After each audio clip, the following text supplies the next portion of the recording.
Hi, this is Hugo from Eurorack. So today I'm gonna introduce this, the Microraptor, the granular predator.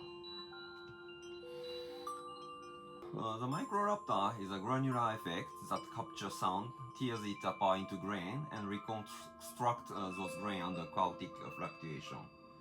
There's here 4 primary knobs which provide intuitive control over the grain density and grain size, and grain texture and grain pitch.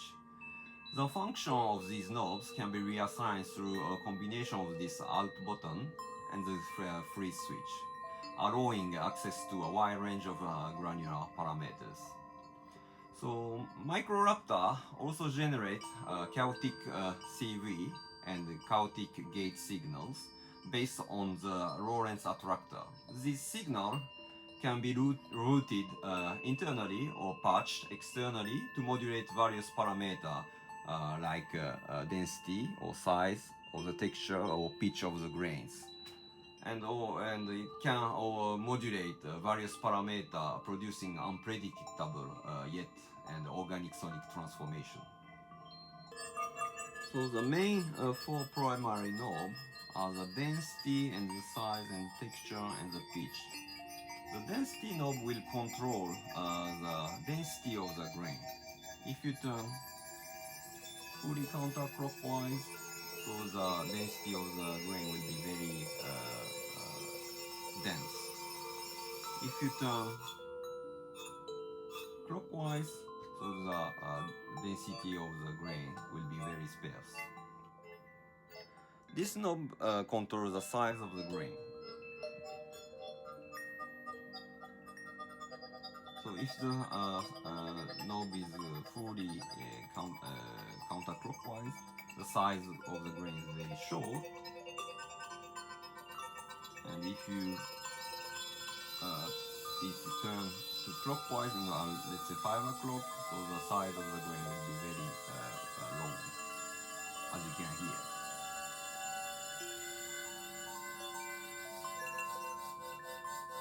This knob controls the texture of the plain grain. So you have 6 window functions, and each of each is morphed. So by turning the knob, you can control the window function of the plain grains.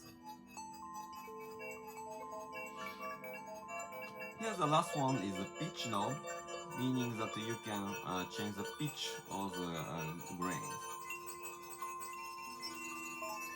So if it's fully counterclockwise, the pitch is very low, the tone of the pitch is very low, and if it turns clockwise, the pitch will be very high. So the granular section of the granular predator, you can record up to 5 seconds of the incoming audio continuously.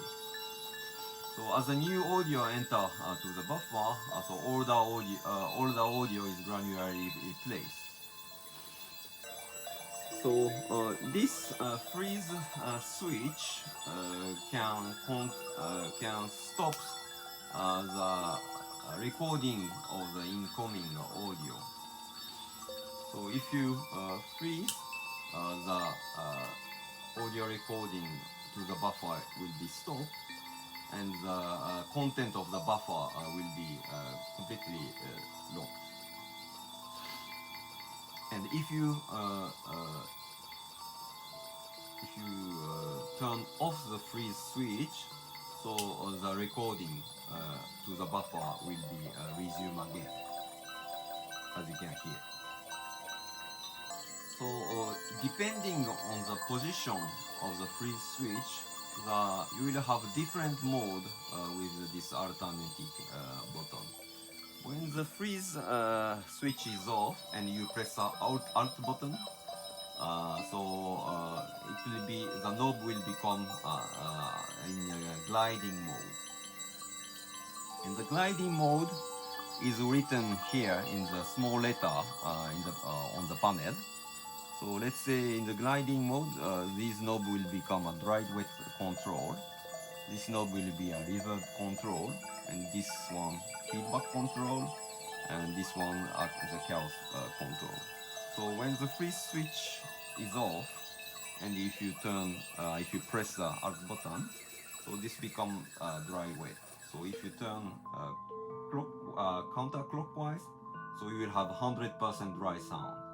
And then you turn clockwise until the 5 o'clock position, so you will have 100% wet sound, which is you only hear the granular sound.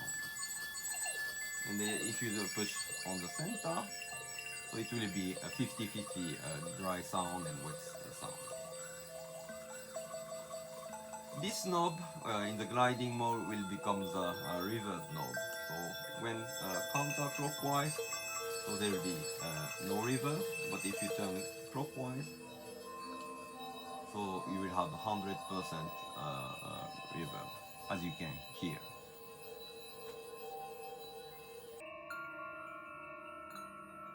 So this knob, when it's a gliding mode, meaning that if the freeze switch is off and you press the alt button, so this becomes control the chaos of the granular, meaning that it controls the influence of Lorentz attractor-based chaotic signal, and these signal internally drive chaotic fluctuation of the density and the size and the pitch. So let's say if you move the knob by pressing the alt button, so you will have the chaotic behavior will influence the density and the size and the pitch of the grain.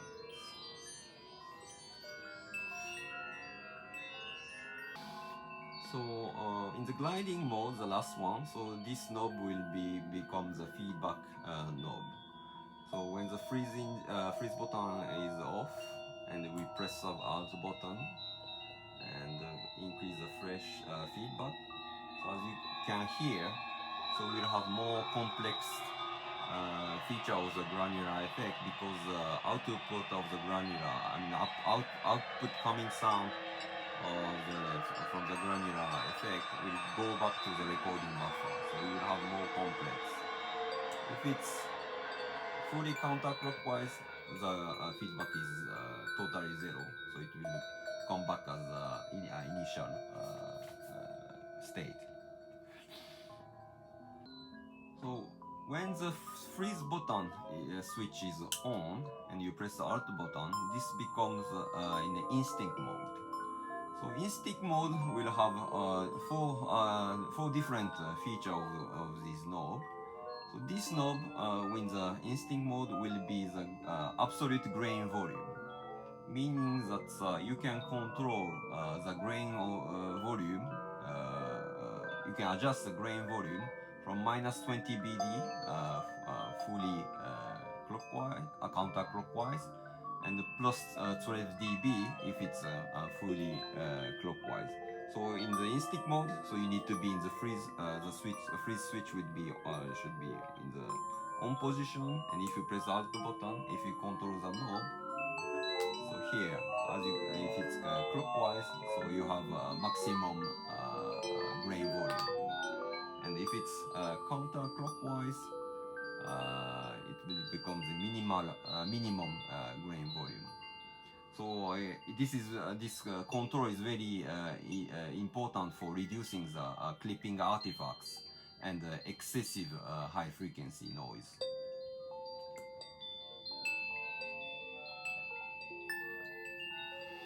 So in the instinct mode, this knob controls the grain position, meaning that so the recording is continuously changing within the buffer area.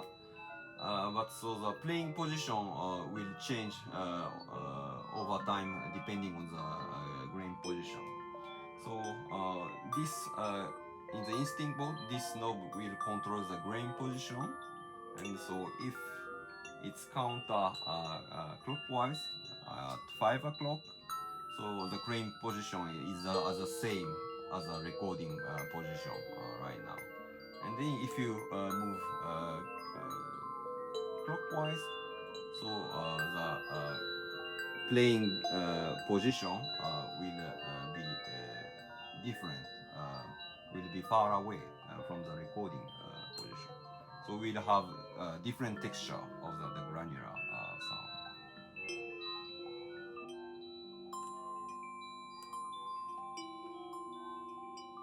As you can hear.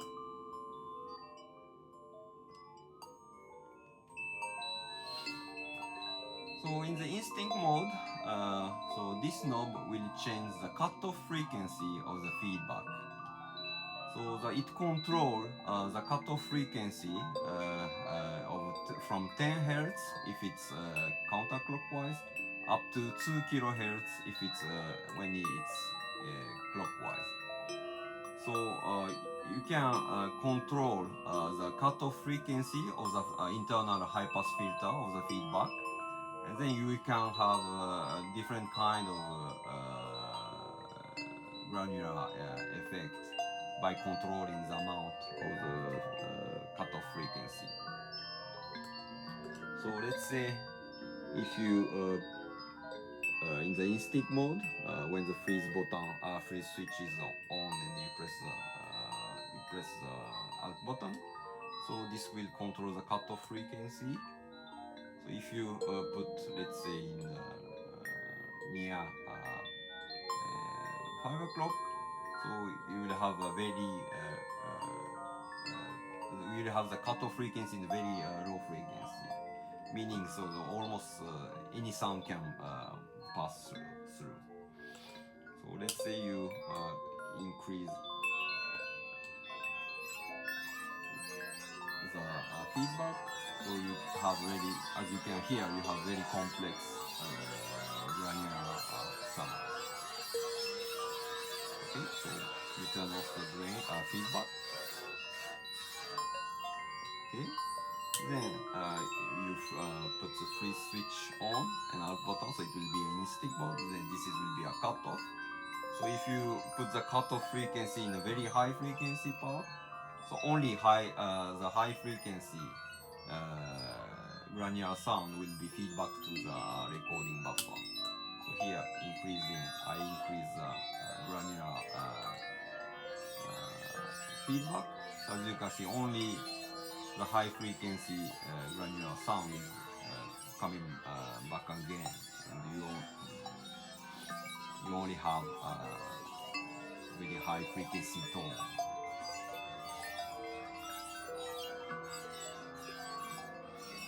Microraptor also generates a chaotic control voltage and gate signal here. It's based on the Lorentz attractor.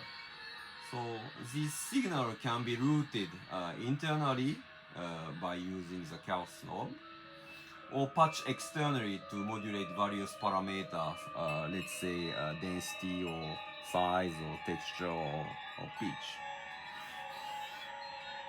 And so it can produce unpredictable yet an organic sonic transformation.